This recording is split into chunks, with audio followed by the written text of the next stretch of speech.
concern, as everybody is, about the terrorist attack. Timothy McVeigh was a vicious terrorist. He was arrested. Terrorism still on the books, internationally and nationally, is a criminal, is a crime, and we should deal with it. We dealt with it rather well with Timothy McVeigh. But why I really fear it is we have drifted into a condition that we were warned against, because our early founders were very clear. They said, don't be willing to sacrifice liberty for security. Today, it seems too easy that our government and our Congresses are so willing to give up our liberties for our security.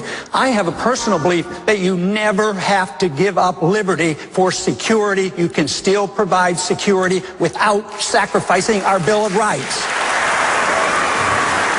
Yeah, that is America. I want to bring others in, but do you want to respond, Mr. Speaker? Yeah. Timothy McVeigh succeeded. That's the whole point. Hit pause. Timothy McVeigh.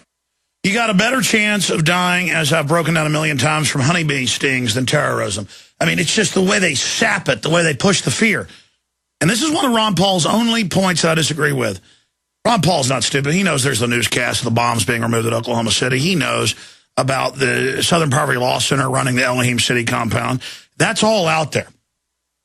And so Ron Paul always goes with this line about, you know, just arrest bin Laden or whatever. Ladies and gentlemen, they've put al-Qaeda in charge of Libya now. The government got the underwear bomber on the plane. But see, it's seen as baggage to be for 9/11 truth, to face reality. And so it allows them to play these games where torture will keep us safe. Really? What about keeping us safe from a government that can arrest anybody they want? Continuing here. By the way, Jaron was just pointing out in my ear, you notice out of all the candidates, whatever, 8 of them that are up there, during that comment by Ron Paul, they have Gingrich already in the split screen. It's all pre-set up, and then they go to Gingrich for a response. It's all planned to get Gingrich like, ooh, he's smart. Ooh, he has these pre-scripted things. We're going to ask Ron Paul about McVeigh. Ron Paul's going to respond. We know how he's going to respond. And then we're going to have Newt Gingrich respond. I mean, it's all ridiculous. 150-something people die, so America, the Bill of Rights, Constitution has to die. I mean, it's in the news today that the government wants to pass a law where they can kill or arrest citizens anytime they want. Just you get rid of it all. Let's go back to a little bit more, then we're going to go to Richard Reeves. Here's more of it. They killed a lot of Americans. Oh, no. I don't want a law that says, after we lose a major American city, we're sure going to come and find you. I want a law that says, you try to take out an American city, we're going to stop you. All right, pause. Oh, you try to take out an American city? America's been conquered by the banksters that you work for. The new Bank of the World Goldman Sachs system, the global government. Remember Dick Cheney when he was getting grilled on national TV? What does it, Meet the Press, about a real 9/11 investigation? He said, you do that, you're going to distract us from keeping you safe, and a major city will be nuked. Is that understood? Yeah, we know you'll nuke a major city. Al-Qaeda, who they've now given thousands and thousands of shoulder-launched missiles.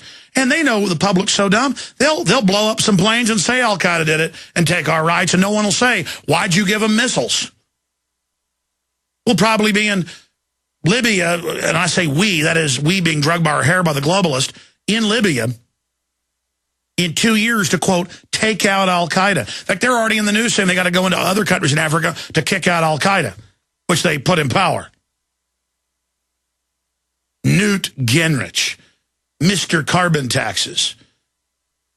He's like Mitt Romney and who wants open borders, gun control, abortion, carbon taxes, wrote Obamacare, and the Republicans love him because they're idiots. Let's play a little bit more of that monster, Newt Gingrich, who divorced his wife while she was dying of cancer. These are sociopaths that are all about themselves. Let's go back to it. I mean, look at him. This is like saying that we need a policeman in every house, a camera in every house, because we want to prevent child beating and wife beating. Yes. You can prevent crimes by becoming a police state. So if you advocate the police state, yes, you can have safety and security, and you might prevent a crime. But the crime then will be against the American people and against our freedoms, and we will throw out so much of what our revolution was fought for. So don't do it so carelessly. Congresswoman Bachmann, let me bring you into this conversation. Yeah, hit pause. Hit pause. I'm going to get to more of that next hour with Bob Chapman. But I want to get to your calls here, at least those that have been holding. Richard Reeves came in today. We just got back from our trip around the country. Hey, Richard, do you know where the newspaper is where it says Girls Night Out, all female police checkpoints? I think it is somewhere on the vehicle somewhere. I'll have to track it down, but I remember seeing that paper. Because I thought I hauled it off and then I couldn't find it. I think I've got it somewhere. I don't even want to cover this stuff till I get it all together. Of course, I had the little activity books they give all the kids about how to spy on your parents. That's nice at the national parks. Well, that is nice. They find every way they can to encroach on us. It's the state knows best, Richard. No, now I got a document Cam shot over here of a printout. This is the two-sided one-sheet Ron Paul 2012 color printout. I am the champion of the Constitution, Ron Paul, and it breaks down where he stands. They want to get this out to all Iowa voters. Now, we're not going to just talk about this. We're talking about some other Ron Paul strategy. You've been a big activist and a delegate and all the rest of it, Richard. But we are trying to get this out to everybody right now. So we're seeing him in first or second place in scientific polls, and the media is having to admit now he is a top-tier candidate. So their hoax is really starting to break. Now they're moving into the attack mode with these setups with Gingrich and people. Well, thanks to all the grassroots activists out there, that's why the polls are going so well for them. As a matter of fact, they're so scared of some of these straw polls. For example, here in Texas, they even canceled the Texas straw poll earlier this year. Normally in September, August, they do a straw poll in Texas for the presidential race, and they didn't even do it here for that very reason, is the grassroots activists. Most campaigns are run from the top down. The top cadre of campaign people put together some event, or they'll try to create some news event. With the Ron Paul thing, it's the reverse. It's from the bottom up. We saw that with the creation of the real Tea Party. The origin of the Tea Party were Ron Paul revolutionaries. We had the past money bombs, like remember the 5th of November. Remember how the news media tried to spin that, that it was all about a violent thing or whatever, when it was just kind of a rallying cry to push everybody forward. And all the different money bombs that the volunteers have coordinated and put together, and the past meetup groups that they've done over the years, the meetup groups that organically sprung up. So this is and I forgot about the Ron Paul blimp back in 2007, 2008 election cycle. Or Ted Anderson in the Ron Paul Air Force. That's right. I mean, the grassroots. And again, look how Ron Paul's probably 5 times bigger this time. I told people, don't get mad if he loses. It's fighting that wins. Now people have heard about liberty. Now the hottest movement on campuses, and this is an Upset Bilderberg group from Tucker sources that are impeccable, is that it's not communism or mainline fake right-wing stuff that's popular. It's liberty. It's anti-big state ideas. It's Atlas Shrugged type stuff. The system is scared.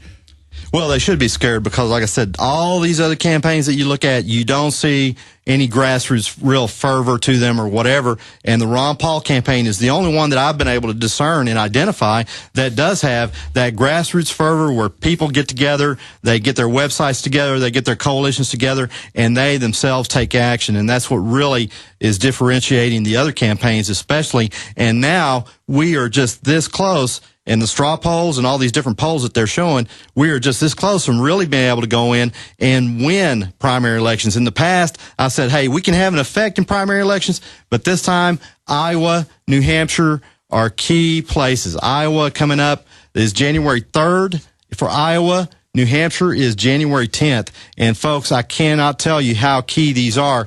And Iowa is especially a key place because that is a caucus state.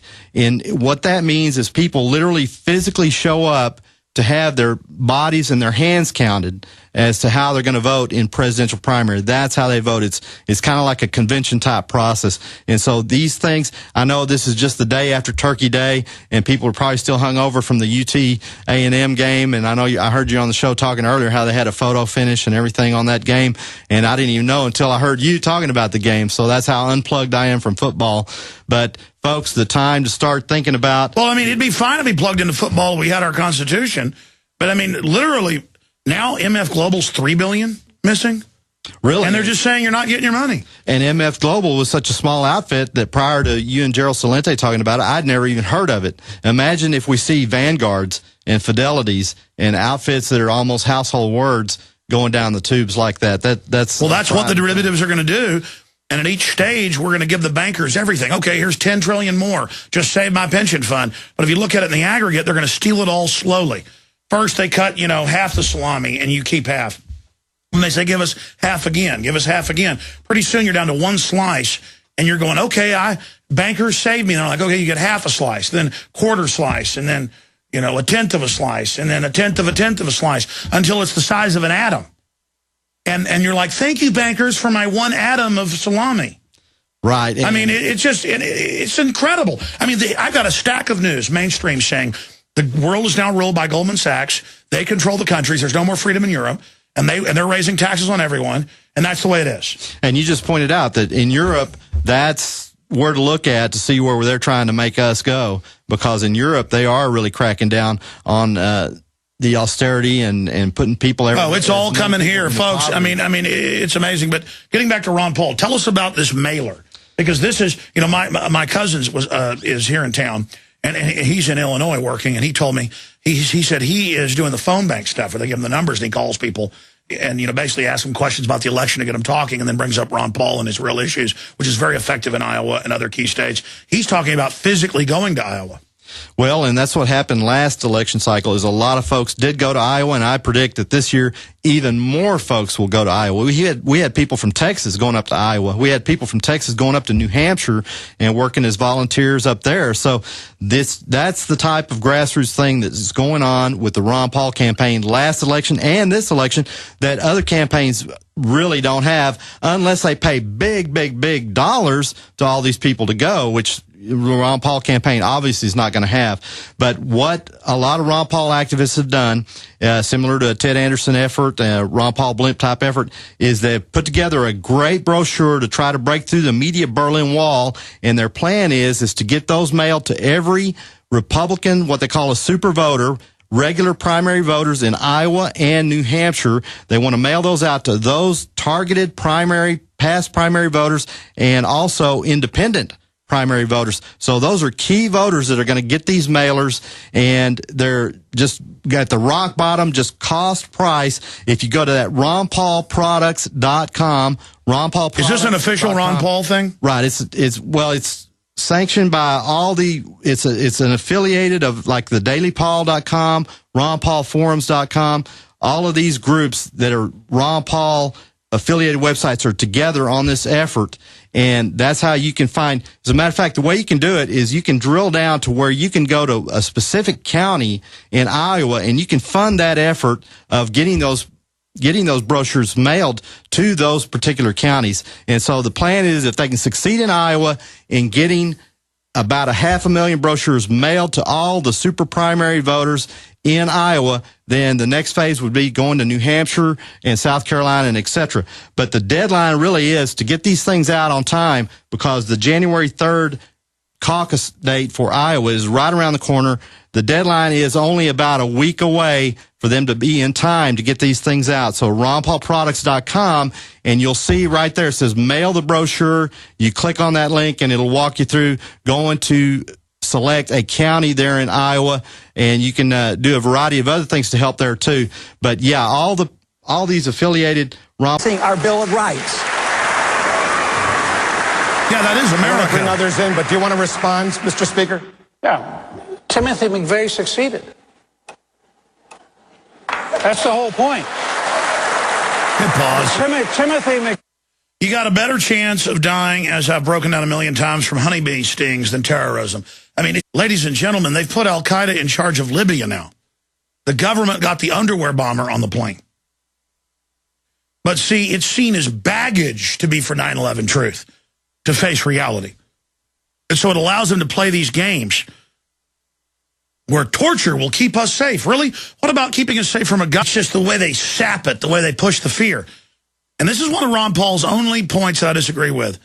Ron Paul's not stupid. He knows there's the newscast of the bombs being removed at Oklahoma City. He knows about the Southern Poverty Law Center running the Elohim City compound. That's all out there. And so Ron Paul always goes with this line about, you know, just arrest bin Laden or whatever. Concern is everybody is about the terrorist attack. Timothy McVeigh was a vicious terrorist. He was arrested. Terrorism still on the books internationally and nationally is a criminal. It's a crime, and we should deal with it. We dealt with it rather well with Timothy McVeigh. But why I really fear it is we have drifted into a condition that we were warned against, because our early founders were very clear. They said, don't be willing to sacrifice liberty for security. Today, it seems too easy that our government and our Congresses are so willing to give up our liberties for our security. I have a personal belief that you never have to give up liberty for security. You can still provide security without sacrificing